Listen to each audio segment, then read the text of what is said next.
ربیع ابن خثیم کہا کرتے تھے الناس رجلان، لوگوں کی دو ہی قسمیں ہیں، عالم مؤمن و جاہل۔ مؤمن فلا تؤذی، جو تو مومن ہے زندگی میں اسے تکلیف نہ دینا، وجاہل فلا تجاہل ہو، کوئی جاہل بھی ہو تو وہ جاہل ہے نا، تم تو جاہل نہیں، اس کے ساتھ جہالت کا رویہ تم نہ اپنا۔ یحییٰ بن معاذ کہا کرتے تھے لیکن حظک من المؤمن الثلاث، مومن کے بارے میں تیرے تین نظریے ہونے چاہیے، ان لم تنفعه فلا تضره، اگر تم مومن کو نفع نہیں دے سکتے تو زندگی میں نقصان نہ اسے دینا، ان لم تفرحه فلا تغمه،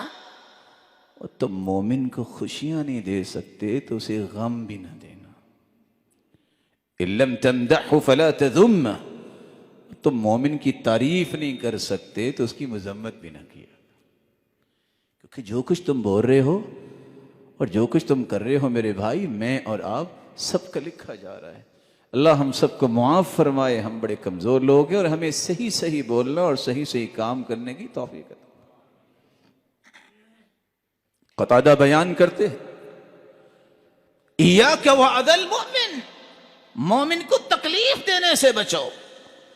فإن اللہ یحوطہ ویغضب لہ، اللہ ذوالجلال جب کسی مومن کو کوئی تکلیف دیتا ہے حفاظت بھی کرتے ہیں اور غضبناک بھی ہوتے ہیں کہ یہ مومن کو تکلیف دے رہا۔ ایک بات تو سمجھاؤ مجھے، میں آپ کا بھائی ہوں، حدیث کی روشنی میں آپ کی خدمت میں یہ حدیث پیش کر کے سمجھنا چاہتا ہوں۔ اللہ کے رسول بیت اللہ کا طواف کر رہے ہیں اور آپ نے فرمایا ما اطیبک ما اطیب ریحک، بیت اللہ تیری شان ہی بڑی ہے، تیری ہوائیں اور فضائیں کتنی پاکیزہ ہیں،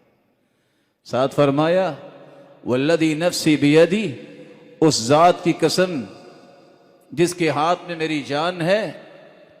لحرمت المؤمن اعظم عند اللہ حرمت منک،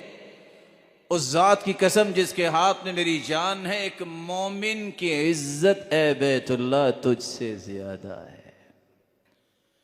ان اللہ حرم منک واحدا،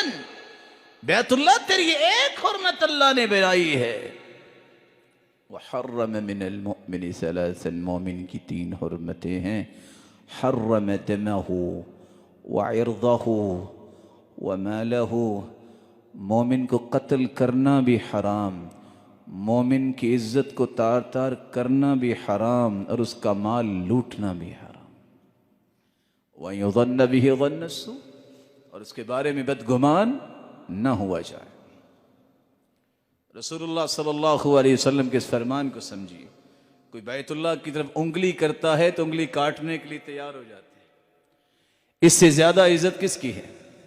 مومن کی۔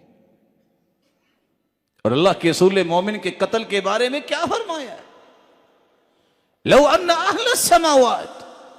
والارضین اشترکوا فی دم واحد فی دم مؤمن لاکبہم اللہ فی النار، ساتوں آسمانوں کے فرشتے، ساتوں زمینوں کی مخلوقات اگر ایک مومن کے قتل میں شریک ہو جائیں تو اللہ قیامت کے دن 14 کے 14 طبق جہنم میں ڈال دیں گے الٹا۔ اللہ عز و جلال یہ بات سمجھنے کی توفیق عطا فرمائے۔